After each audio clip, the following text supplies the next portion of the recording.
다 같이 성경을 들고 일어서시기 바랍니다. 봉독해 드릴 하나님의 말씀은 이사야 65장 17절에서 25절 말씀까지입니다.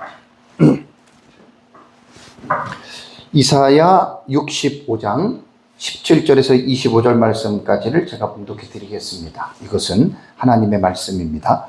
보라, 내가 새하늘과 새 땅을 창조하나니 이전 것은 기억되거나 마음에 생각나지 아니할 것이라.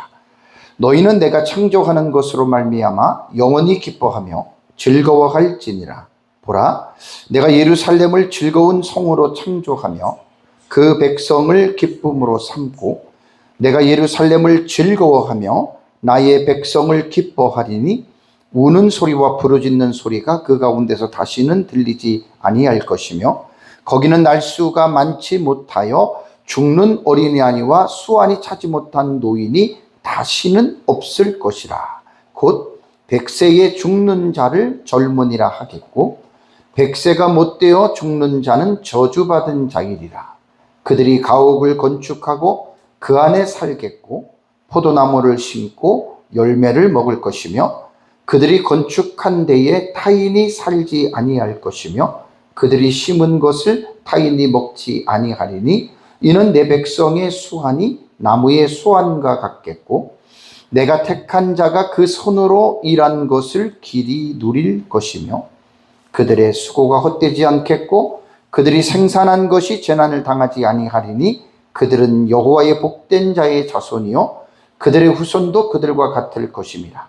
그들이 부르기 전에 내가 응답하겠고 그들이 말을 마치기 전에 내가 들을 것이며 이리와 어린 양이 함께 먹을 것이며 사자가 소처럼 즙을 먹을 것이며 뱀은 흙을 양식으로 삼을 것이니 나의 성산에서는 해함도 없겠고 상함도 없으리라. 여호와께서 말씀하시니라. 아멘. 네, 앉으시기 바랍니다.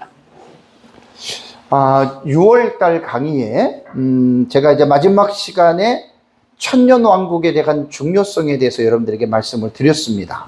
그 이유는 제 책을 가지고 지금 제가 강의를 하는데 요한계시록 20장에 들어와서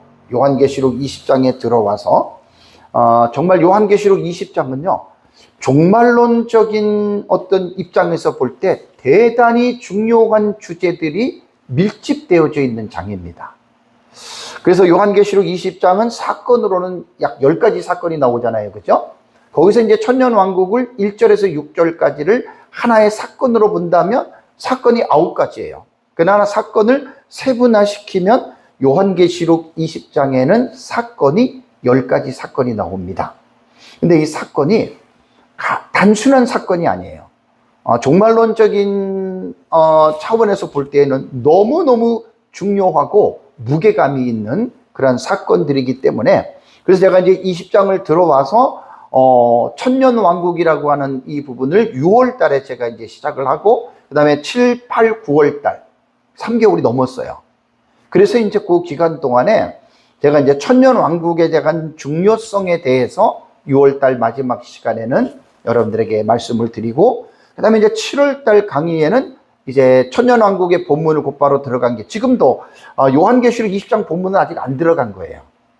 요한계시록 20장은 아직 안 들어가고 총 제가 좀 어느 정도 한 다음에 요한계시록 20장을 들어가려고 합니다. 그 이유는 우리가 성경을 볼 때, 성경을 읽을 때 무조건 들어가서 읽잖아요. 그죠? 근데 읽기는 읽지만 그 텍스트에 기록된 내용을 무조건 읽어서는 안 되는 내용들이 성경에는 꽤 많이 나옵니다. 이 말은 뭐냐면 중요한 주제라던가 이런 어떤 그 무게감이 있는 주제 같은 경우는 반드시 그 문장을 공부하기 이전에 개론적인 지식이 우리에게 필요하다는 거예요. 그래서 제가 그 천년왕국도 금방 본문을 들어가지는 않았지만 그래서 지금 그 부분을 지금 이제 계속 지금 공부를 하고 있는 겁니다. 그래서 천년왕국의 발전사, 천년왕국의 용어가 무엇이고 천년왕국이 2000년 기독교의 역사를 통해서 어떻게 천년왕국이 지금까지 이루어져 왔느냐, 이거는 대단히 중요한 거예요. 그래서 우리가 성경을 공부할 때 무조건 공부하지 마시고 이러한 체계적인 지식들을 우리가 무시하지 않는 가운데에 우리가 이제 공부를 해야 된다라고 하는 이제 그러한 차원에서 이제 7월 달에는 제가 3시간 동안 말씀을 드렸고, 그러고 나서 이제 8월 달에는 천년왕국론에 대한 문제점들이 있습니다. 그러니까 역사적으로 보면은 이제 역사적 전천년이 먼저 나왔고, 그 다음에 이제 무천년이 나오고, 그 다음에 이제 후천년과 세대주의라고 하는 이 천년왕국론이 2000년 기독교 역사를 통해서 이렇게 내려온 거예요.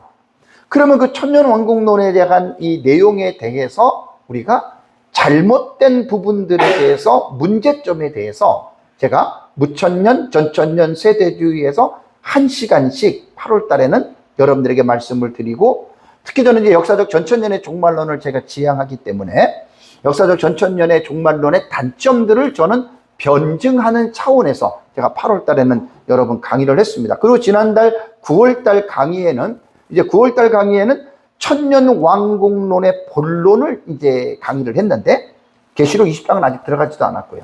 천년왕국론의 본론에 대해서 제일 제가 중요한 게 뭐라 그랬어요? 제가 하나님 나라에서도 많이 말씀을 드렸는데, 토픽이라고 하는 개념이 있습니다. 토픽은 화제, 주제라는 뜻이에요. 그러니까 천년왕국 그러면 천년왕국이라고 하는 화제를 말하는 거예요. 근데 중요한 거는 뭔 줄 아세요? 이 주제 같은 경우는 누구나 다 알아요. 자, 하나님 나라 천국 그러면 불신자들도 천국 많이 들어봤잖아요. 그렇죠? 요거는 토픽의 개념이에요. 근데 뭐가 우리에게 제일 약하냐면 내용이에요. 콘텐츠. 내용이거든요. 자, 우리가 천국에 대해서 말을 많이 합니다. 좋습니다. 천국 있어요. 예수 믿으면 천국을 가요. 요거는 토픽의 개념이에요. 중요한 건 뭐지요? 천국이 어떤 곳이에요? 이게 중요하잖아요. 그죠? 자, 수박이 있어요. 수박은 새파란 녹색에다가 까만 줄이 있고, 그걸 자르면 그 안에 내용물은 빨갛고 거기에 까만 씨가 있어. 그걸 먹으면 되게 달아. 이거 토픽의 개념이에요. 토픽의 개념. 중요한 거는 뭐지요? 수박을 먹어봐야 되잖아요. 잘라서 먹어봐야 되잖아요. 여러분 가만히 여러분 생각해 보십시오. 천국, 하나님 나라 누구나 다 알죠? 그 토픽의 개념이라니까요. 정말 우리에게 정작 중요한 거는 이거예요. 콘텐츠예요. 천국이 어떤 것이냐. 그럼 그 천국이 성경에 어디 나오느냐. 여러분 이게 중요한 거예요. 그러니까 우리들의 신앙이 30년, 40년, 50년을 예수를 믿었어도요, 거의 대부분 보면 저는 성경을 연구하면서 깨달은 거예요. 대부분이 그냥 수박 겉핥기식의 지식만 난무해. 중요한 거는 뭐 구원이라던가 그 다음에 뭐 성전이라던가 여러 가지 주제가 있잖아요. 그죠? 뭐 전도라던가 그 주제들을 제일 중요한 거는 뭐냐면 토픽이 중요한 게 아니고 그 안에 담겨져 있는 내용이 중요하잖아요. 그래서 내용에 대해서 물어보면 내용을 잘 모르는 사람들은 확신이 부족한 거예요. 말도 잘 못해요. 그러면 신앙이라는 게요, 여러분, 내용이 있어야 돼요. 신앙은 내용 없이 그냥 교회만 30년 40년 다녔다? 그런 분들은요, 여러분, 툭 치면 일로 기울고 여기 치면 이쪽으로 기울어요. 왜 많은 사람들이 이단에 빠지는 줄 아세요? 신천지가 30만에서 40만? 모르겠습니다. 지금 40만이 넘었을지 모르는데 왜 빠진 줄 아세요? 그래서 교인들이 빠진 거예요. 콘텐츠가 약한 거예요. 이거를 좀 신학적인 입장으로 말하면 성경에 나타난 교리들에 대한 지식이 미약한 거예요. 그러니까 이단과 사이비에 빠져가지고 여러분 그렇게도 됐다는 말입니다. 자, 천년왕국으로 다시 돌아가면 예수님 재림 이후에 이 세상에서 천년왕국이 있다. 이 말은 역사적 전천년주의자들과 세대주의자들이 말하는 바입니다. 무천년과 후천년은 지금 살고 있는 신약시대의 이 시점이 천년왕국 시대라고 얘기를 하거든요. 그래서 용어에서 제가 여러분들에게 말씀을 드릴 때 무천년의 용어는 잘못된 용어예요. 현천년 혹은 실현된 천년왕국론으로 용어를 바꿔야 됩니다. 이건 제 말이 아니고 무천년의 학자들 중에서 외국인 학자가 이렇게 이 문제를 제기한 분이 있어요. 오래전에. 무천년이라고 하는 말은 천년 왕국이 없다라는 뜻이잖아요. 그죠? 무자라는 말이. 제가 천년왕국 용어에 대해서 여러분들에게 말씀을 드릴 때 이거 고쳐야 됩니다. 근데도 계속 무천년이에요. 그래서 역사적 전천년주의자들에게 제가 도전적인 강의를 한 거예요. 제가 지지난달에도. 우리 다 천년왕국 믿죠? 언제 일어나요? 예수님 재림하면 천년왕국 있다고 믿죠? 제가 질문할게요. 그리고 예수님 재림하면 이 땅에 천년왕국이 있다고 하는 것을 성경적으로 당신이 한번 말해보시오. 여기서 멘붕이 옵니다.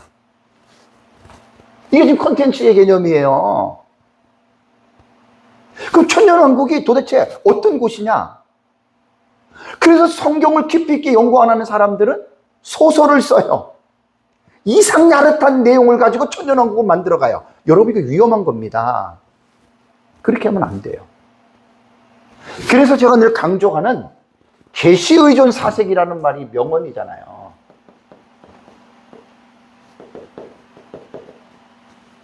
기독교는 성경에 근거한 종교입니다. 성경을 떠나면 기독교가 아닙니다. 계시를 의존해서 창세기부터 계시록에 기록된 성경 66권 안에서 천년 왕국을 찾아내라는 거예요. 이거 되게 어려워요. 되게 어려워요. 갑자기 계시록 20장 들어가가지고 킬리에테라고 하는 천년이라는 용어가 6번 나오잖아요. 1절에서 7절에. 그걸 가지고 무슨 천년왕국을 말해요. 소설을 쓰는 거지. 잘 기억하셔야 됩니다. 제 말은. 우리의 설교도 제가 나중에 제가 지금 주의 설교를 계속 하고 있고 연구하고 있잖아요. 목사님들의 설교에서 가장 큰 문제들이 뭔 줄 아세요? 설교의 깊이가 없는 것은 성경을 깊이 있게 모르기 때문에 설교가 깊이가 없는 거예요. 어느 한 주제를 가지고 막 설교해가지고 뭐 조지신학적으로 이렇게 해서 그걸 깊은 설교라고 하는데 아니거든요. 주의 설교는 우리가 주석을 볼 수 있듯이 성경을 한 절에 처음부터 단어 하나 빠지지 않고 낱말을 연구하고 그 내용을 구문론으로 분석해서 그 내용을 전하는 게 주의 설교거든요. 거의 한국교회 주의 설교 하는 데 없습니다. 목사님들이 그거 모릅니다. 그럼 뭐가 문제인 줄 아세요? 설교의 가장 중요한 핵심적인 부분들을 놓치고 가버린 거예요. 그리고 제목 설교, 교리 설교, 예화 설교, 무슨 설교? 이거는요, 어떻게 보면 제가 지금 주의 설교의 부분을 저 나름대로 지금 20년 동안 뭐 계속 성경을 연구하는 이 스타일이거든요. 너무 어려워요. 반드시 원문이 들어가 줘야 돼요. 근데 거의 원문 같은 거 터치들 안 하죠. 이게 해 아래서 일어나는 일 중에서 정말 기가 막힌 일 중에 하나입니다. 그러니까 지금 제가 하는 설교 스타일이나 제가 강조하는 것들이 목사님들이 귀가 안 열려요. 왜? 이런 것들 별로 생각들 안 하거든. 기존에 자기가 해왔던 스타일의 설교만 하잖아요. 주의 설교를 한번 경험해 보세요. 되게 어려워요. 왜냐하면 보기가 힘들어요. 듣기가. 그러니까 이걸 하기가 힘든 거예요. 주의 설교는 여러분 차원이 다릅니다. 그러니까 제가 천년 왕국이라고 하는 것도 갑자기 계시록 20장 들어가가지고 천년이라고 하는 용어를 가지고 천년 왕국을 만들지 말고, 제가 지금 공부해 나가는 게 앞으로 책으로 나와요. 6월달부터 강의했던 내용 원고 다 정리하고 이제 이거 하나하나 가는데 엄청난 시간이 들어갑니다. 연구를 하는데. 그거 지금 제가 틀을 잡아 나가는 거예요. 그래서 제가 지난달에는 천년왕국의 콘텐츠로서 성경 어디를 봐야 되느냐, 이게 사실 핵심이거든요. 이게 저도 뭐 다 아는 게 아니잖아요. 계속 공부를 하잖아요. 그래서 역사적 전천년주의자들이 공통적으로 하는 말이 뭐냐면, 계시록 20장에 나타나는 천년 왕국은 그럼 성경이 어디 나오느냐, 가장 모티프로 말하는 내용이 에덴 동산의 회복입니다. 고대 교부들부터 그렇게 얘기를 해왔습니다. 그럼 여기서 문제가 뭐지요? 범죄 이전의 에덴 동산이 뭐예요? 점점 어려운 밑으로 들어가는 거예요. 그러니까 여기서 연구를 안 하면 안 나온다니까요. 그냥 토픽만 얘기를 하는 거예요. 토픽만. 천년왕국은 범죄 이전의 에덴 동산을 회복하는 거다. 그럼 여기서 여러분 중요한 게 뭐예요? 내용을 말해야 되잖아요. 내용을. 범죄 이전의 에덴 동산은 어떤 곳이에요? 여기서부터 시작을 해서 제가 지난달에는 여러분들에게 시편 2편에 시편 150편 가운데에 2편과 72편과 100편의 내용이 천년왕국을 말하는 것이다. 지난달에 강의 되게 중요해요. 제가 윤곽만 말씀드릴게요. 윤곽만. 그리고 이제 그거를 가지고 저는 주회적으로 그 문장을 풀어내서 이제 책을 쓰는 거예요. 그냥 무조건 천년왕국이 딱 이것만 얘기하지 마시고 천년왕국의 콘텐츠를 개발하시라는 말이에요. 성경을 연구하시라는 말이에요. 그 다음에 제가 이사야서 2장 2절과 4절, 9장 6절에서 7절, 11장 1절에서 10절, 24장 23절, 32장 1절에서 4절, 35장 1절에서 10절의 콘텐츠가 역사적 전천년 입장에서는 그게 천년왕국이에요. 놀랍지 않아요? 그래 자꾸만 천년왕국만 얘기하지 마시라는 얘기예요. 내용 없는 알맹이 없는 천년왕국 왜 자꾸만 얘기하십니까? 그러니까 천년왕국에 대해서 거부감을 갖고 있는 무천년이나 후천년주의자들은 그게 안 들어오는 거예요. 너네 맨날 천년왕국만 있다고 얘기를 하는데 도대체 천년왕국을 보여줘. 맨날 수박 맛만 하지 말고 좀 맛을 보여주라는 얘기예요. 수박 잘라가지고 먹어보면 알잖아요. 수박 맛이. 연구들을 많이 하셔야 돼요. 이것만 하더라도 지난달에 윤곽만 제가 말씀을 드렸는데 놀랍지 않아요, 여러분? 요 텍스트를 무천년은 어떻게 본다고요? 교회 시대나 천국으로 봅니다. 요 차이예요, 모든 것들이. 그래서 지피지기면 백전백승이라고 내 것만 말하고 내 것만 옳다고 이렇게 말하지 마세요. 내 것을 말하면서 상대방의 것도 같이 알면서 이야기들을 하세요. 그래야지 조금 지식의 범주가 넓어지는 객관적인 생각을 가진 거예요. 대부분 하나만 아는 사람들은 되게 답답하고 꼴통이라 그래요. 꼴통. 그런 사람들하고는 대화가 안 됩니다. 최소한 목회자 정도, 목사님들 정도가 되면 하나만 배우지 마세요. 위험한 겁니다. 편협적으로 갑니다. 그런 사람들하고 대화를 하면 대화가 안 됩니다. 왜? 자기 것만 들어야 되고 자기 거하고 맞아야 돼. 내 거랑 안 맞으면 틀린 거야. 무식한 사람이에요, 그 사람. 그렇게들 연구들 하지 마세요. 그리고 이제 이사야서에서 제가 65장 오늘 읽은 본문 하나를 제가 지난달에 강의를 못했습니다. 이번 시간에는 요 65장에 대해서 제가 여러분들에게 말씀을 드리는데 65장의 내용은요, 역사적 전천년주의자들이 보는 천년왕국의 본문에 되게 중요한 내용들입니다. 물론 앞에도 다 중요해요. 앞에도 다 중요한데 이 본문에 나오는 65장 오늘 15절, 17절에서 25절의 본문은 역사적 전천년주의자들이 말하는 예수님의 재림 이후에 이 땅에서 이루어지는 천년왕국으로 보는 본문 중에서 대단히 중요한 의미가 있는 본문이고요. 무천년은 당연히 지금 65장 15절에서 17절에서 25절은 무천년은 당연히 뭘로 보느냐?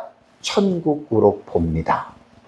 그렇다면 누구의 해석이 옳고 누구의 해석이 틀리겠습니까? 이거는요 똑같아요. 전천년은 자기들만 옳다 그래요.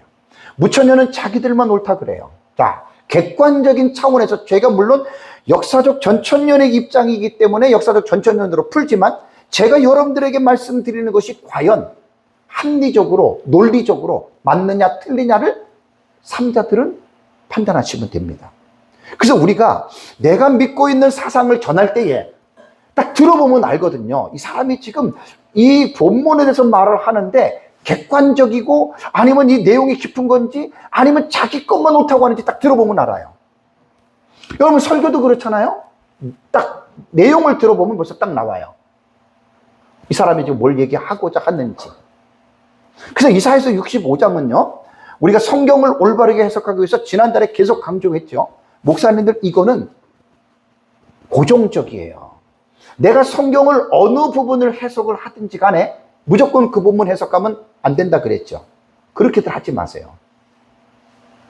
그러면 웃긴 겁니다, 여러분. 그렇게 하지 마시고, 내가 설교하고 있는 본문에 반드시 뭘 먼저 파악하라 그랬죠?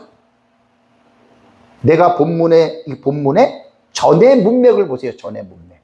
전문맥과 후문맥. 그러니까 성경은 제가 문맥적 읽기를 말했잖아요. 문맥적으로 읽어라. 이거 성경 해석하는데 가장 기본이에요.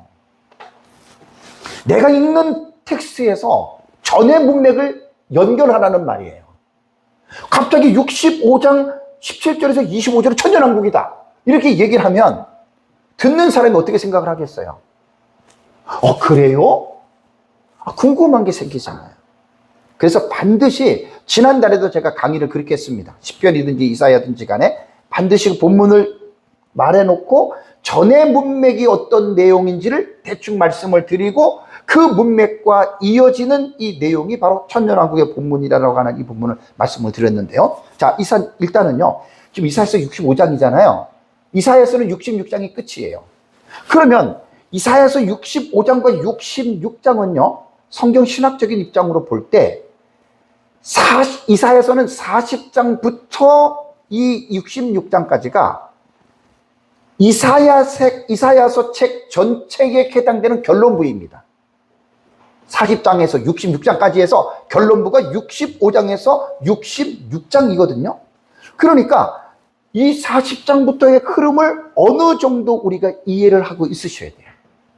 그래서 이 65장에 딱 들어오면은 이거 지금 결론 부분이기 때문에 그 부분과 연결해서 이전 문맥을 여러분 우리가 살펴봐야 되는데, 전체는 제가 저도 잘 깊이 있게 연구를 안 해서 모르는데 65장 1절에서 16절 장애에 대한 전문맥이에요. 1절과 7절의 내용은 여러분들이 목사님들이 성경을 쭉 보세요. 1절과 7절은 이런 내용이에요. 여호와께서 우상 숭배와 불의 속에 머무는 백성들을 심판하겠다. 1절과 7절이에요. 65장. 8절에서 16절은 어떤 내용이냐면 나의 종들과 불경건한 종들을 분리하셔요. 분리해서 상반된 결말을 선언하십니다. 나의 종들에게는 기쁨을, 불경건한 자들에게는 수치를 당하게 하고, 나의 종들에게는 즐거움을 주고 불경건한 자들에게는 통곡이 일어날 것이다. 그 다음에 나의 종들에게는 내가 참된 복을 주고 불경건한 자들에게는 저주를 내릴 것이다. 여러분, 이 문맥과 연결된 게 17절이에요. 그러면 여러분 확 들어오지 않아요? 네? 65장 1절에서 16절은 하나님께서 심판을 하시는데 경건한 종들과 경건하지 않는 자를 심판하고, 그 다음에 17절로 넘어오는 거예요. 내가 새하늘과 새 땅을 창조하겠다. 여러분 어때요? 확 와닿죠? 모든 설교는 이렇게들 하셔야 됩니다. 신약이든 구약이든. 근데 거의 설교자들이 이렇게 하는 사람들이 거의 없어요. 시중에 설교자들의 설교를 한번 들어보세요. 성경 딱 읽어놓고 딱 잘라가지고 자기 하고 싶은 말을 하죠. 성도들 듣기 좋으라고만 하죠. 그건 정말 심각한 거예요.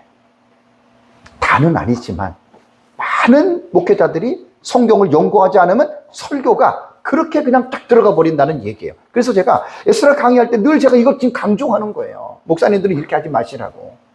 신약이든 구약이든 전문맥과 연결을 시키세요. 그러면 이사야서 17장 25절의 내용은 전문맥을 이해하면서 보면은 17절에 어떤 내용이 나옵니까? 17절과 18절.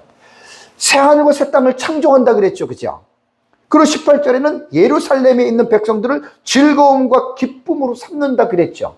그럼 앞에서 1절에서 16절까지의 내용은 심판하고, 거기서 하나님의 종들에게 복을 주고 불경건한 자들은 하나님이 저주를 내린다 그랬잖아요. 그죠? 갑자기 17장에 18절에 들어온 내용이 뭐예요? 새하늘과 새 땅을 창조한다 그랬잖아요. 그럼 완전히 어떻게 해요? 반전이 되는 거예요.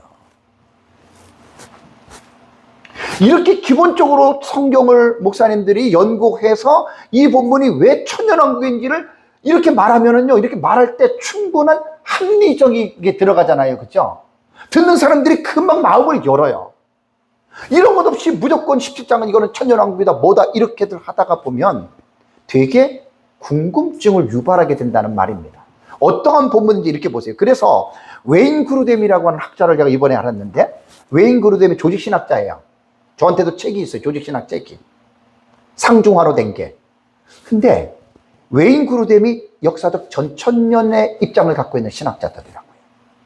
그래서 웨인 그루뎀은 뭐라고 얘기를 했냐면, 지금 17절을 보십시오. 보라 내가 새하늘과 새 땅을 창조하나니 그랬죠. 그죠?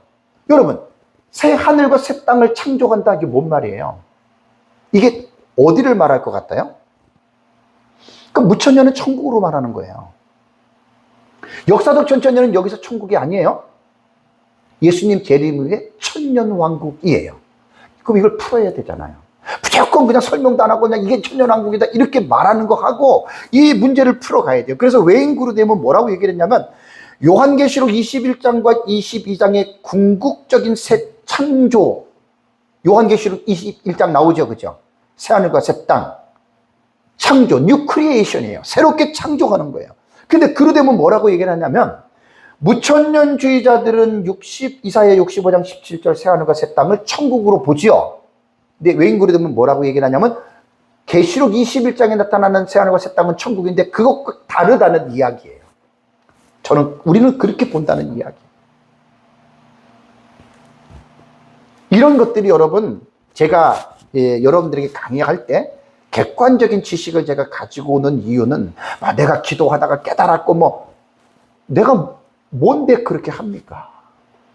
그건 위험할 수가 있어요. 그 목사님들이 책을 많이 보셔야 돼. 신학자들의 책, 주석들을 많이 보면 그만큼 지식이 풍성하거든요. 이런 거 안 보시는 분들은요, 좀 죄송한 얘기지만 꼴통들이에요. 되게 지식도 없어요. 하는 것 가지고 그것만 갖다 맨날 소리만 지르거든요. 들을 게 별로 없어요. 여러분, 한국에서부터 10년 이상 설교해 보세요. 성도들이 한 사람 목사 설교 10년 딱 듣잖아요. 목사님들 설교 준비 안 하면요, 들을 게 별로 없어요. 우리 교회 지금 27년, 28년? 권사님 24년 제 설교를 들어요. 27년, 8년이면 목사님들이 연구 안 하면요, 거의 들을 거 없어요.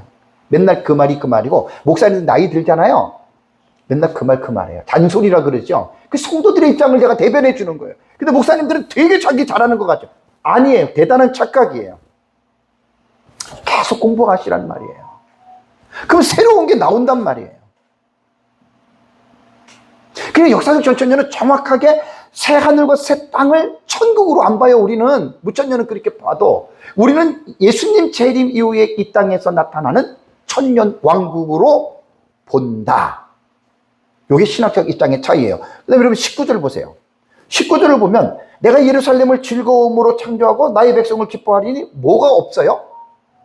우는 소리와 부르짖는 소리가 그 가운데 다시는 들리지 아니한다. 여러분, 천년왕국이 이런 곳이라는 얘기입니다. 이게 지금 천년왕국의 콘텐츠를 말씀을 드리는 거예요. 맨날 천년왕국 말만 하지 마시고. 여러분, 우리가 사는 이 세상은 어떻습니까? 우리가 우는 일이 있어요, 없어요? 있지요. 통곡하는 일이 있어요, 없어요? 있어요. 우리에게 구원받은 자들에게도 있다고요. 자식이 잘못되거나 사업이 잘못되거나 교회가 잘못되면 왜 우리가 안 울고 왜 우리가 통곡하지 않습니까? 이 세상은 아무리 그래도 이 세상이기 때문에 그렇다는 이야기입니다. 근데 천년왕국은 어때요?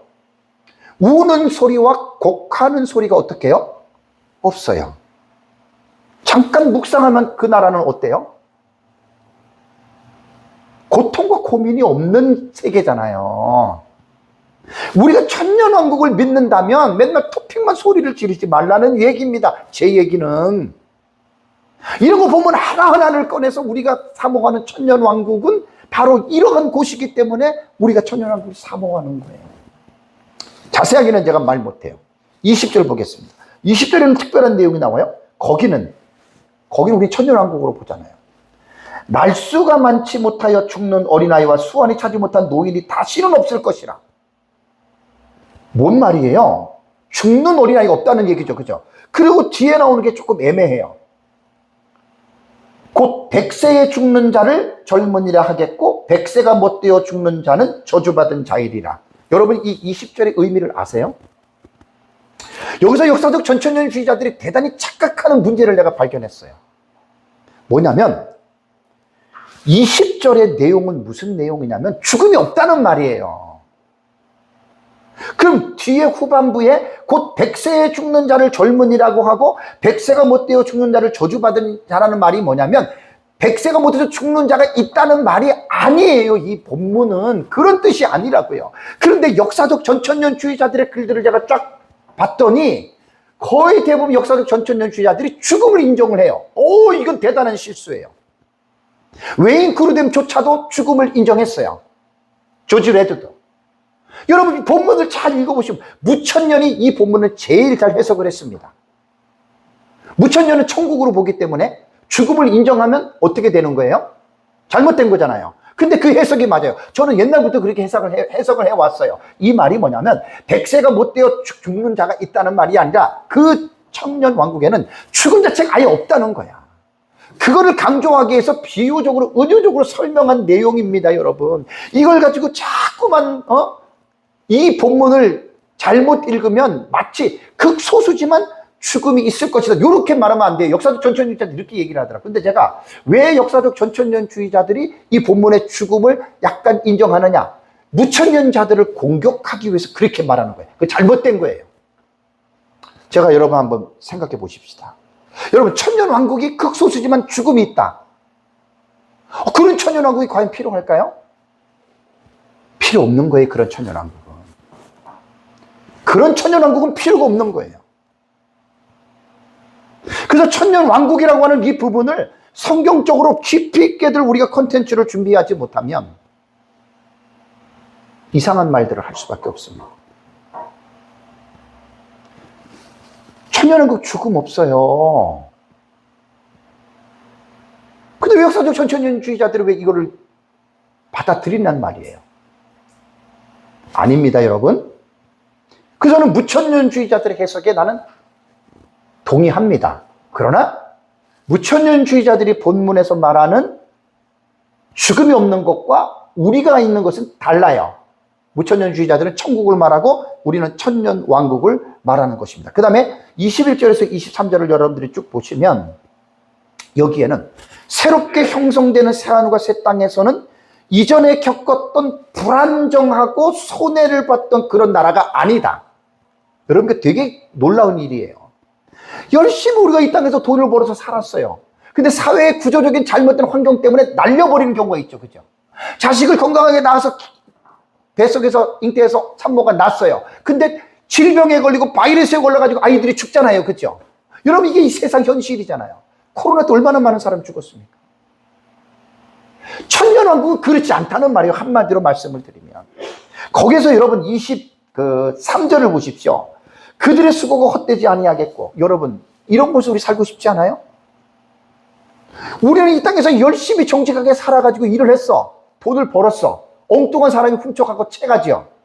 헛된 거지요. 천년왕국은 그런 것이 아니라는 거예요. 이거 하나하나 깊이 있게 정리들을 하셔야 돼요. 그 다음에 말이 뭐냐면 그들이 생산한 것이 재난을 당하지 아니한다 그랬죠. 그죠? 생산이라고 하는 말이 히브리어가요. 얄라드예요. 얄라드. 얄라드라고 하는 말이 뭐냐면 자녀를 낳는 거예요. 여기에서 사실은 무천년자들이 아무 소리 못하는 거예요.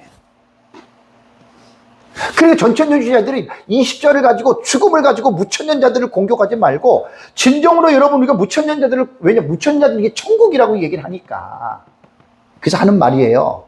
무조건 비판하는 게 아니라 천국이라고 하니까 그럼 여러분 보십시오. 천국에서 자식을 낳습니까? 안 낳습니까?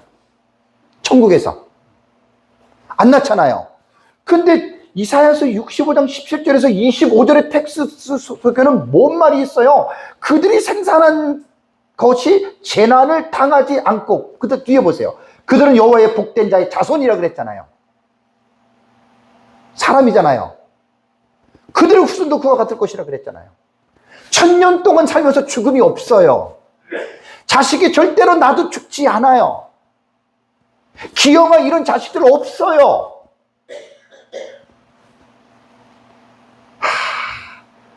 이게 성경을 여러분 연구하다 보면 진짜 성경을 깊이 연구하세요, 목사님들. 여기서 확실히 다 나오는 거예요, 성경에서. 여기서 우리에게 힘이 생기고 권위가 여기서 나오지 어디서 나와요? 네? 목사 권위가 어디서 나와요? 내가 목사라 그래가지고 주어진 권위 가지고 그런 소리 하지 마세요, 지금. 목사 그러면 지나가는 개도 지금, 지나가는 고양이도 지금 웃고 있는 판국에 무슨 목사 얘기를 하세요. 목사님들의 진정한 권위는 목사라는 거기서 오는 게 아니라 그 목사님이 하나님의 말씀을 깊이 있게 깨닫고 그 말씀을 전할 때 그때 하나님이 영적인 권위를 주는 줄 믿으시기 바랍니다. 그게 진정한 권위예요. 목사님들이 하나님의 말씀을 깊이 있게 모르면 그 목사로서의 권위가 없는 거예요, 사실. 그리고 성도들 앞에서 사람들 앞에서 목사네 하고 말하는 것은 권위주의입니다. 고치셔야 됩니다. 천년왕국 여러분 이런 곳이란 말이에요. 이런 곳. 그래서 역사적 전천년이 새하늘과 새 땅 17절에서 25절의 본문을 지상낙원이 천년왕국이라고 보는 이유가 얼마나 여러분 타당합니까? 너무 타당하잖아요. 무천년은 여기에서 딱 걸리는 거예요. 결이 안 맞아요, 천국하고는. 다음에 24절과 25절을 보십시오. 24절과 25절을 보면 그들이 부르짖기 전에 응답을 한다? 이게 뭔 말이에요? 우리는 여기서 하나님께 주여 기도해가지고 응답을 받잖아요, 그죠? 천년왕국에서는 기도할 필요가 없어요. 부르짖기 전에 응답해. 이게 뭐냐면 에덴 동산을 생각해 보십시오. 근데 이게 이제 그냥 나오는 게 아니에요. 내 머리에서 상상으로 나오는 게 아니란 말이에요. 범죄 이전에 아담과 하와가 에덴 동산에 기억하세요? 하나님과 함께 거닐었죠? 하나님과의 교통이 막혔어요? 열렸어요? 범죄 이전에? 열렸잖아요. 그걸 말하는 거예요, 이 본문이. 그 본문이.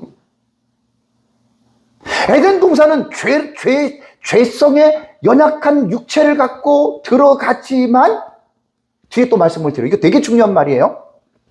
죄를 안 져요. 안 지는 이유에 가장 중요한 게 뭐냐면, 죄를 미혹하는 마귀가 무적행에 1000년 동안 갇혀서 꼼짝도 못해요. 여러분, 천년왕국을 잘 이해하셔야 됩니다. 이게 간단한 문제가 아니에요. 제가 지금 강의하는 내용들은 다 책으로 나올 거예요. 이 부분을 연구하면 6월달부터 한 거, 지난번에 내가 한 것도 있고, 그거 다 합치면 아마 천년왕국에 대단히 좋은 내용의 책이 나올 겁니다. 이번 텍스트가 딱 들어가니까. 제가 이제 지금은 강의 이렇게 하지만 책을 쓸 때는 완전히 주경신학적으로 저는 씁니다. 주석처럼. 점점 공부를 하니까 히브리 헬라어 원문 쪽으로 들어가서 구문론으로 한번 그런 걸 여러분들이 나중에 보시면 진짜 천년왕국이 어떠한 내용인지를 성경적 해석을 통해서 여러분들이 접할 거예요. 지금은 그냥 수박 겉핥기식으로만 제가 여러분들에게 말씀을 드린 거예요. 저는 이걸 가지고 이제 깊이 연구하면 시간이 많이 걸려요. 지금은 이제 그런 시간이 내가 도저히 되지 않아서 여러분들에게 중요한 아웃라인만 여러분들에게 말씀을 드리는 거예요. 그 다음에 25절 보세요. 이와 어린 양이 함께 먹을 것이고, 와, 이게 뭐예요? 사자가 소처럼 즙을 먹어요. 뱀은 흙을 양식으로 삼아요. 나의 성산에서는 해함도 없고 상함도 없으리라고 여호와께서 말씀하셨죠. 자, 이사야서 11장 기억나세요? 이사야서 35장 기억나세요? 지난달에? 이거잖아요. 자연이 회복이 되는 거예요. 많은 사람들이, 특히 무천년주의자들은 인간의 죄성만 회복이 된다고 가르치죠? 자연의 회복 얘기 안 하죠? 지난달에 제가 강의할 때 그 얘기를 한 거예요. 여러분, 피조물들이 지금 어떻게 존재하는 줄 아십니까? 피조물들이? 다 함께 고통하며 탄식하면서 있는 거. 여러분들 우리는 안 보이시죠? 그죠? 로마서를 봐야지만 기억이 나요, 저도. 피조물들이 지금도 다 같이 탄식하면서 울부짖거든요. 근데 우리가 그거 보면은 보여요? 안 보이죠? 바울의 영성과 우리의 영성의 차이예요. 깊이의 차이예요. 이게 언제부터냐? 아담과 하와가 범죄하면서부터 땅이 저주를 받죠. 그때부터 피조물들이 누구 때문에? 인간 때문에. 참.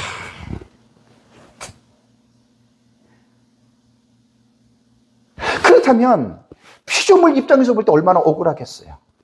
내가 네 그들 때문에. 에? 그렇잖아요. 피조물이 인격이 있다면 당연히 그런 생각을 하죠. 그죠? 내가 니네 때문에. 하나님이 천지 창조할 때 여러분 왜 하나님이 창조하셨어요? 그래서 하나님 나라 공부들을 하셔야 돼요. 처음부터. 이런 지식들이 없으니까 목사님들이 이 연결을 못 시켜요. 하나님이 세상을 창조하신 것은 하나님 나라를 드러내기 위해서 창조하신 거예요. 모든 게 선하게 아름답게. 근데 왜 피조물들이 왜 고통을 당해요? 땅 위에 저주를 받아요? 땅 위에 가시덤불을 내요? 왜 내요? 그 이유가 뭐예요? 죄 때문이잖아요. 하나님의 나라는 회복이거든요. 회복. 근데 회복을 하는데 무천년주의자들은 죄에 대한 회복, 구원에 대해서는 회복을 말하지만 피조물, 자연에 대한 회복은 무천년은 말을 못합니다. 왜? 그들의 신학적 입장에서는 그게 빠져버린 거예요. 역사적 전천년만 유일하게 자연의 회복을 노래하는 거예요. 그게 이사야 11장, 35장, 65장에 이리와 어린 양이 함께 먹을 것이다. 천국 아니에요. 어린아이가 독사굴에 손을 넣어도 안 물어요. 천국 아니라고요. 이 세상이라고요. 우리가 왜 천년왕국을 믿느냐 여러분. 아까 말했잖아요. 맨날 이것만 얘기하지 마시라고. 맨날 이것만 답답하게 이것만 얘기해. 맨날 이것만 천국, 맨날 천국만 얘기해. 내가 질문하면 목사님들 95%는 답도 못해요. 천국이 어떤 곳이에요? 성경 어디 나와요? 어떤 장로가, 어떤 권사가 천국 갔다 와서 그딴 것들만 얘기한다고 목사님들이 천국에 대해서 이 인포메이션이 부재하니까. 바보 같은 목사님들. 어디 교회에서 경건한 하나님의 말씀을 냅두고 쓸데없는 경험과 체험, 그딴 거짓된 것들을 갖다 성도들을 매겨요? 그래서 하나님의 나라의 사상으로 공부를 하면 천국에 대해서 말할 게 너무 많아요. 너무 많아. 이런 공부들을 안 하니까 어떤 장로님이 천국 갔다 와가지고 뭐 봤는데 막 꽃밭이 있고 뭐 거기에 천사들이 있고 막 애기 천사. 아이고 참말로 정말. 그러면 그 듣는 성도는 어떻게 생각하겠어요? 나도 가보고 싶다는 생각이 안 들겠어요? 그럼 어떻게 하겠어요? 기도할 거 아니에요? 하나님 나도 그걸 천국 보여달라고. 마귀가 그 속에서 역사를 한다는 걸 기억하셔야 돼요. 목사님들이 강단에서 쓴쑥을 먹는 거예요. 쓴쑥. 계시록에 나팔 재앙이 나오잖아요. 쓴쑥을 먹고. 여러분, 교회는 하나님의 말씀으로 세워지기도 하지만 하나님의 말씀을 잘못 가르치면 교회가 무너집니다.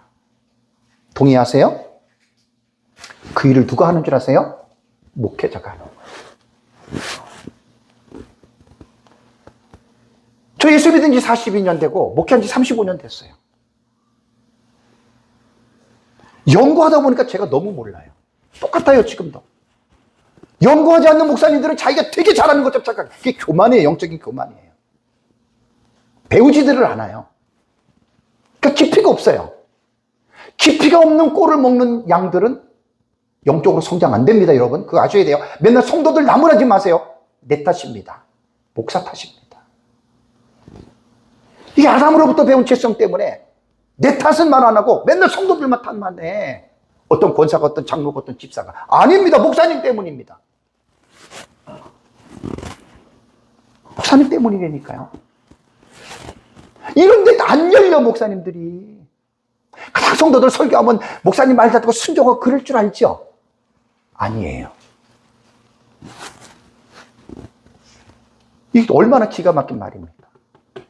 지금까지 이 어린 양이 함께 먹고 사자가 소처럼 집 먹는 거 여러분 뉴스에서 봤어요? 한 번도 못 봤죠?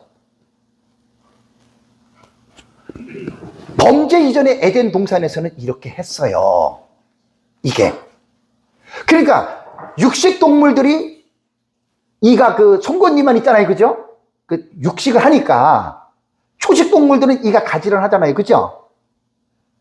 범죄 이전의 에덴 동산에서는 이런 동물들이 없었어요. 사자가 있었어도 이빨이 가지런해서요. 왜? 풀 먹었잖아요.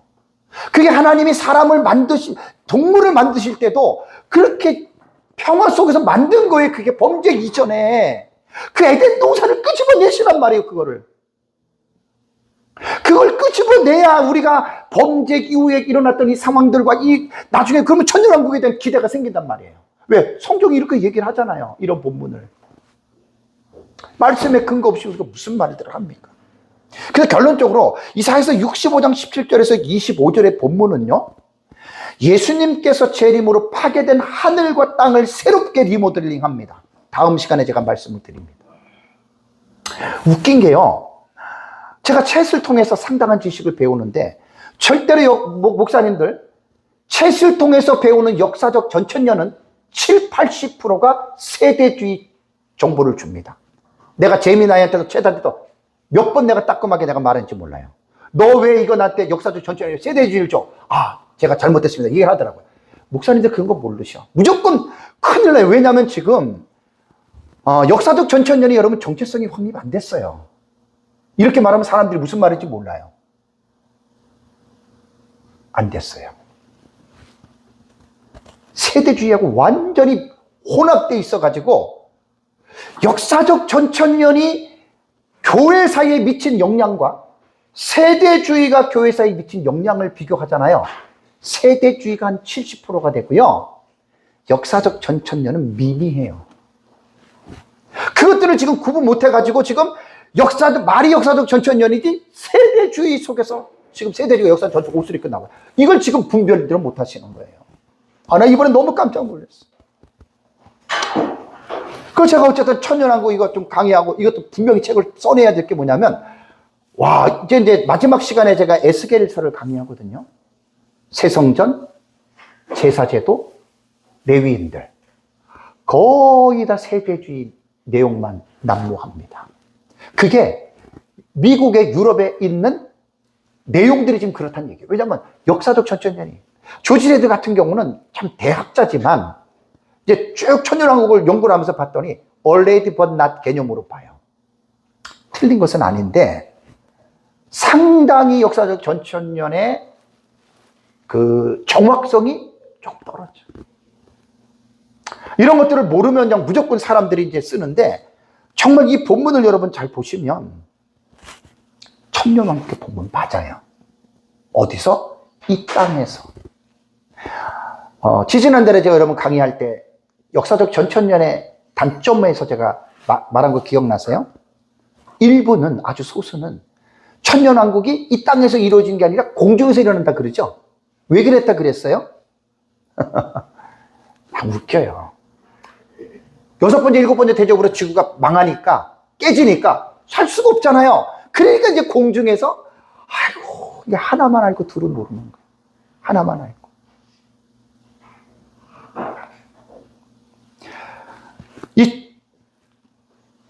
이사야 65장 17절과 25절을요, 이것은 천년왕국이다라고 말한 학자들이 유스티누스라고 하는 말이 저스틴 마터예요.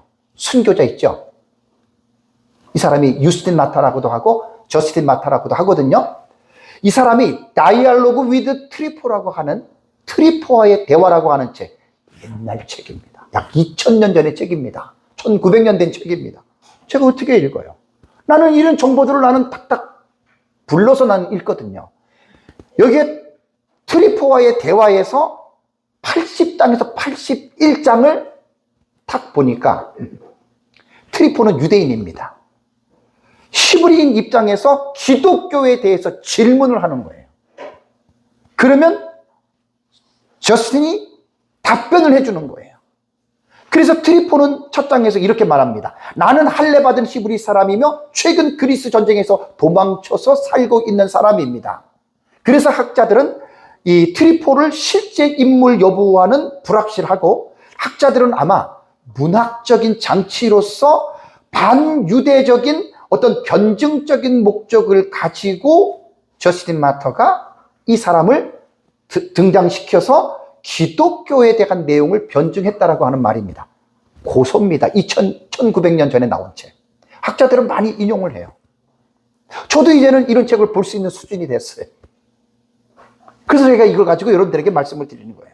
여기에서 저스틴 마터는 트리포과의 대화에서 이런 말을 합니다. 트리포가 80장에서 저스틴에게 천년왕국을 질문하는 거예요. 근데 이게 기독교적인 입장에서 변증하는 거잖아요. 저스틴이 81장에서 이렇게 말합니다. 순교자 저스틴이 이사야서 65장 17절과 25절의 내용이 천년왕국을 말하는 것이다. 제가 오랫동안 30년 동안 무천년으로 있다가 11년 전에 제가 전천년으로 돌아왔잖아요. 여러분 이거 쉬운 일이 아니에요. 얼마나 제가 정체성이 흔들린 줄 아세요? 민 목사님 만나고 할 때 금방 받아들였지만 초기에 되게 흔들렸어요. 생전 못 듣던 걸 들었잖아요. 근데 이해가 됐어요. 저에게 확신을 줬던 것이 바로 이런 내용입니다. 역사적인 자료들, 역사적인 인물들. 그래서 개혁신학은 족보신학입니다, 여러분. 개혁신학자들은 족보를 정확하게 알고 있는 사람들이에요. 책을 안 읽는 사람은 개혁신학자가 될 수가 없어요. 족보를 모르니까. 지가 기도 많이 해서 지가 잘나가지고 깨달은. 여러분 제가 책을 보면서 공부하면서 지금 느낀 게 뭔 줄 아세요? 나는 내가 책을 안 보고 막 읽을 때는 나만 깨달은 줄 알았어. 이게 한두 가지가 아니야. 막 너무 많이 깨달았는데 아이고 나중에 책을 보다 보니까요. 그 말 기억나세요?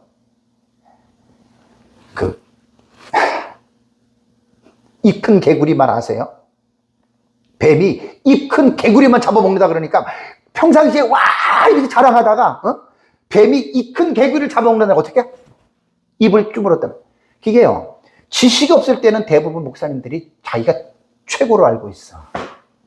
자기 설교가 최고인 줄 알고 있다고요. 근데 공부를 하잖아요. 책을 보잖아요. 처음에는 막 입을 잃어보는데 자기가 대단하게 와 마치다가 공부하다 보면 연구하다 보면 이렇게 되는 거예요. 헤아려 새 것이 없어요. 책들을 안 봐서 오해하지 마세요. 무식해서 그런 거예요. 그리고 제가 뭐 많이는 아니지만 공부를 하다 보니까 와 나만 깨달은 것 같았는데 1500년 전에 2000년 전에 나보다 더 정확하게 깨달았대요. 그래서 겸손을 배우는 거. 그래서 공부하고 연구하는 사람은 겸손 안 해줄 수가 없어요. 겸손해져요. 공부 안 하는 사람은 계속해서 교만하게 일어나요.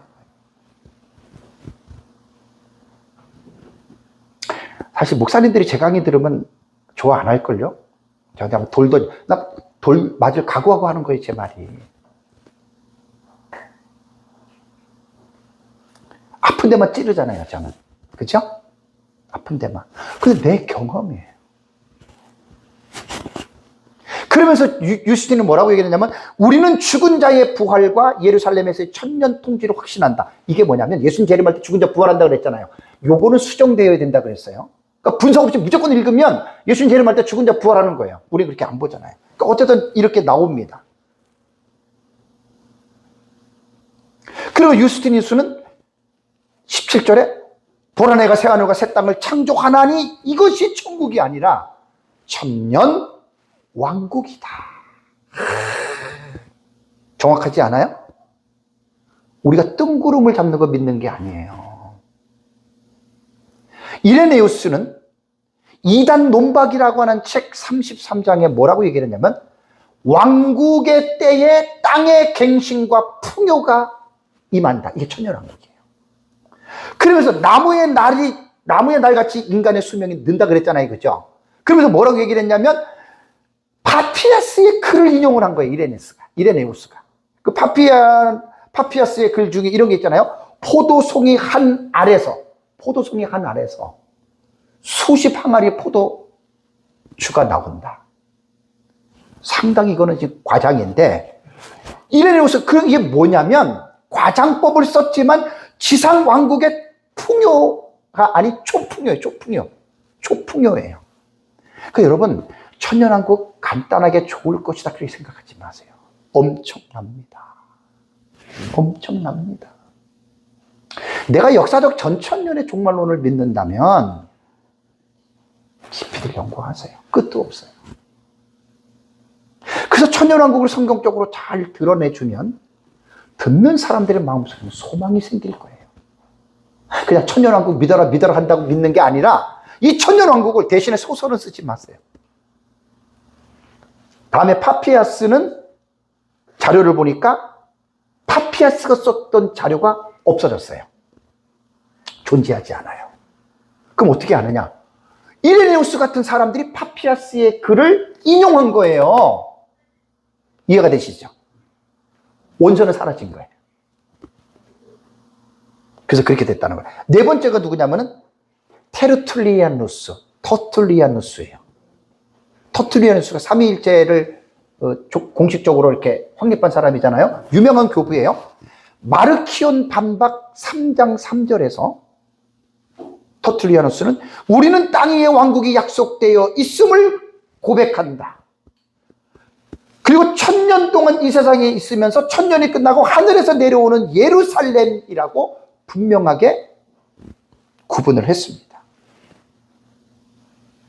그 다음에 락텐티우스는 4세기 교부입니다. 여기 보면은 디바인 인스티튜트라고 하는 신학 원리라는 책이에요. 존 칼빈도 인스티튜트 그러면은 강요예요. 기독교 강요. 원리예요. 기독교 원리. 이 책에서 락텐티우스도 뭐라고 얘기를 했냐면 메시아의 지상 통치에 대해서 말을 했습니다. 그러면서 락텐티우스는 짐승과 그 다음에 어린 양들이 평화하다. 그것이 이사야 11장과 65장을 락텐티우스는 이 텍스트를 가지고 그것이 바로 천년 왕국으로 말을 했다라는 말입니다. 제가 왜 이 말씀을 드린 줄 아세요? 제가 30년 정도를 무천년으로 있다가 전천년 스승을 만나 전천년을 배웠어요. 여러분 상당히 혼란스러운 거예요. 지금 이거는 완전히 해석이 정반대잖아요. 그죠? 되게 제가 초창기에는 흔들렸는데 이런 것 때문에 제가 정성욱 박사의 그 역사적 전천년주의 세계 현황 있잖아요. 그 논문 되게 나 그 책 보고 얼마나 확신을 가진지 몰라요. 역사적 전천년의 그 역사를 초대교부부터 쫙 잡아놓은 거예요. 그 책, 그 논문은 제가 여러분들이 강조 많이 했잖아요. 거기서 엄청난 저는 하나님이 확신을 준 거예요. 왜? 아, 그렇구나. 내가 믿는 역사적 전천년이 이게 초대교부부터 쭉 내려와서 한국에는 박윤선, 박형용이에요. 박형용, 박윤선. 그러니까 족보를 알고들 믿으셔요. 무조건 믿지 마시고. 무조건 믿는 사람들은 확실히 덜해요. 제대로 알고 믿으면 그 확신은 어느 누구도 뺏어갈 수가 없어요. 제 책은 논문식으로 썼다 그랬잖아요. 여러분 그렇게 쓰기 힘들어요. 하나하나 다 밝혀야 되니까. 제가 왜 그렇게 쓴 줄 아세요? 제가 민목사님한테 배운 대로 그렇게 썼으면 읽지도 않습니다, 사람들이. 왜냐하면 민목사님 때하고 지금하고는 30년 이상의 차이가 났잖아요. 지금 사람들은 지식을 내가 소개할 때는 반드시 근거를 대셔야 돼요. 그리고 우리는 지식을 습득할 때도 무조건 믿고 따르지들 마세요. 위험합니다. 목사님들이 그런 지식이 없으면 무조건 믿죠. 무조건 따르죠. 그 위험한 거예요. 따지고 보면. 반드시 족보를 확인하세요. 웨인 그루뎀의 이 내용에서 이 사람의 어떤 내용들을 보면서 상당히 제가 많이 공감을 했습니다. 그래서 웨인 그루뎀은 뭐라고 얘기를 하냐면 현재 시대에는 여전히 죄와 불의와 사탄의 활동이 있죠. 그죠? 그런데 영원 상태는 어때요? 천국은 어때요? 죄도 없고 죽음도 없고 불안정도 없죠. 그죠? 그런데 지금 천년왕국의 본문을 보시라는 얘기예요. 천년왕국에 대한 본문. 이거는 우리가 살고 있는 죄악된 불안전한 이 세상도 아니고 완전한 천국도 아닌 제3의 지대다. 그루뎀이 그렇게 표현했어요. 너무 멋있지 않아요? 그래서 웨인 그루뎀의 자료를 보니까 프로페릭 포쇼트닝, 예언적 원근 통시법으로 본 거예요. 천년왕국을. 왜? 어차피 우리는 영원한 하나님의 나라를 보잖아요. 천국을. 그죠? 근데 그 천국 이전 단계에 뭐가 있어요? 천년왕국이 있잖아요. 이게 프로페릭 포쇼트닝이에요. 단축해서. 그러니까 천년 왕국은 영원한 하나님의 나라에 대한 예표로 그림자로 해석한 건데 얼마나 기가 막혀요. 제가 예언적 원근통시법 여러분들에게 말씀을 드렸죠. 용어. 그거 되게 중요합니다. 그거. 성경에 그런 내용들이 많습니다. 그래서 예언자들은 천국하고 천년왕국을 한 덩어리로 본 거예요. 근데 한 덩어리로 들어가서 딱 보니까 달라요. 그죠? 이사야서 65장 같은 경우에는 이거는 천국이 아닙니다. 천년왕국입니다. 그 전에 이제 다음 시간에 예레미야하고 그 다음 시간에 에스겔서에 나타난 본문을 제가 한 서너 개씩 보는데 그것들도 보시면 천국 아니에요. 무천년의 천국으로 봐요. 이 땅이에요. 근데 지금 우리가 살고 있는 불완전한 이 땅하고는 또 달라요. 그게 천년왕국의 개념입니다. 그래서 그거를 예언적 원근통시법으로 이제 이렇게 본다는 이야기고요. 무천년은 간단합니다. 그냥 천국이다. 어거스틴이 그렇게 얘기를 했고 앤서니 후쿠마가 그렇게 얘기를 했고 그레고리 빌이 이야기를 하면서 이 사람들은 대못을 딱 박았어요. 뭐냐? 이거는 천년왕국 시대를 말하는 것이 아니다. 못을 딱 쳤다니까요. 우리는 어떻게 해요? 대못을 빼야죠. 무슨 말인지 이해가 되세요? 왜 천년왕국뿐만 아니라 대못을 박냐고요? 그레고리 빌도 그렇고 앤서니 후쿠마도 그렇고. 아닙니다. 그래서 잘 여러분들이 기억을 하시고 정말 우리가 맨날 토픽만 여러분들이 강조하다 보면 듣는 사람이 식상합니다. 맨날 예수 믿고 지금 천국 간다 얘기하잖아요. 천국이 뭔지들 얘기를 해주셔야지. 천국이 어떤 곳인지를 얘기를 해줘야 사람들이 믿고 소망이 생길 거 아니에요. 맨날 수박 얘기만 해. 수박. 목사님 수박 잘라주지도 않고. 제 말 틀린 말 아니에요. 목사님들 한번 설교 한번 분석해 보세요. 성경에서 천국에 대해서 얼마나 얘기를 하나. 거의들 안 합니다. 그냥 지나가는 말로 천국만 해도 대단 내가 볼 땐 다행이에요. 관심들이 없어요. 근데 여러분 성경은 뭘 중심으로 기록했어요? 성경이 대학자들을 보세요. 하나님 나라지. 그걸로 여러분 창세기부터 계시록까지 풀으시라는 얘기예요. 그걸로 공부를 안 했으니 어떻게 해요? 그걸 목사님 못하지. 제가 이제 종말론 연구를 하면서 감사한 게 전 종말론만 하는 사람이 아니에요. 이제는 하나님의 나라를 이미 1년 전에 잡았기 때문에 이젠 제 강의는 하나님의 나라입니다. 종말론을 하나님 나라의 입장에서 종말론을 배우는 사람하고 하나님의 나라 모르고 종말론 배운 사람은 엄청난 차이가 있습니다. 하나님 나라와 연관해서 가르치는 종말론 한국 내에 있는 교수들 중에서 거의 없습니다. 솔직한 얘기로. 심각합니다, 지금 이거. 제가 이제 언젠가 모르지만 하나님 나라에 대한 책도 나올 거고요. 이건 대작이에요. 지금 하나하나 지금 공부하고 있고 제가 설교를 하고 있는 거예요, 우리 교회에서. 하나님 나라의 중심으로 목사님들이 구약이든 신약이든 풀지 못하잖아요. 어떤 내용들을 가르쳐 드릴까요? 도덕과 윤리적인 강화로 끝납니다. 이런 거 생각 안 해보셨죠? 성경을 하나님의 나라로 풀지 않으면 거의 목사님들의 도덕과 윤리적인 수준이에요. 도덕과 윤리는요, 유치원 수준이에요. 자유주의자들이 성경을 통해서 주구장창하는 말이 도덕과 윤리적인 개념이에요. 도덕과 윤리 개념이에요. 막 구약이든 신약에서 목사님 성경에서 막 성도 소리 지르는 거 다 도덕과 윤리적인 개념이 많아요. 그거 틀린 거예요. 하나님 나라의 사상과 관점에서 그거를 도덕과 윤리를 풀어야지. 하나님의 나라는 간대없고 도덕과 윤리적으로만 용서해라, 사랑해라, 응? 기도해라, 참아라, 축복하라. 여러분 그거는 초등학교 교과서에도 나오고 중학교 도덕책에도 나오고 이단들도 하는 말 아니에요? 그 양심에서 나오는 도덕 수준이에요. 착각하지 마세요. 성경은 도덕 수준으로 말한 게 아니에요. 하나님 나라 사상에서 말한 거지. 이것도 지금 못 풀어요. 저 21년 전에 2년 공부했다 그랬잖아요. 저는 무궁무진해요. 목사님들이 이걸 배우려고 하지들 않아. 왜? 너무 지금 몰라요. 기분 나빠하지 마세요. 한 가지만 하고 마칠게요. 십계명 어떻게 보세요? 십계명. 나 왜 다른 신을 섬기지 말고, 도둑질하지 말고, 간음하지 말고. 대부분 교회 오래 다니는 사람들 어떻게 한 줄 아세요? 예수 믿는 게 힘들대. 왜? 맨날 하라고 하지 말라고 그러고 죄어가 많다는 거야. 그 바보 같은 사람이에요. 오래 다니는 사람도 그래요. 제가 말씀드려 볼까요? 십계명을 법을 만든 자가 누구예요? 모세가 만들었나요? 하나님 만들었죠. 하나님은 그 십계명 속에 어떤 정신을 집어넣어줬다고 생각하세요?